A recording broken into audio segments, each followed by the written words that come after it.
2026 ലോകകപ്പിൽ കളിച്ച ഒരു ടീമിലെ 26 താരങ്ങളിൽ 25 പേരും മറ്റൊരു രാജ്യത്ത് ജനിച്ചവരായിരുന്നു. കരീബിയൻ കടലിലെ ഒരു ചെറിയ ദ്വീപാണ് കുറോസാവോ.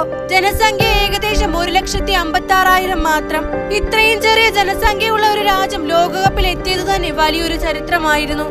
അതിനു മുമ്പ് ഈ റെക്കോർഡ് 2018 ലോകകപ്പിൽ കളിച്ച ഐസ്ലാൻഡിന്റെ പേരിലായിരുന്നു.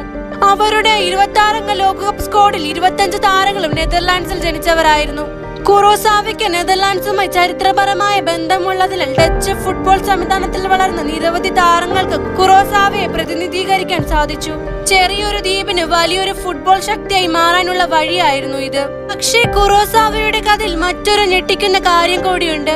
ഇക്വഡോറിനെതിരായ മത്സരത്തിൽ അവരുടെ 37-കാരനായ ഗോൾ കീപ്പർ എലോയിറും ഒറ്റ മത്സരത്തിൽ 16 സേവുകളാണ് നടത്തിയത്. 90 മിനിറ്റ് നീണ്ട ഒരു വേൾഡ് കപ്പ് മത്സരത്തിൽ ഏറ്റവും കൂടുതൽ സേവ് എന്ന റെക്കോർഡാണിത്.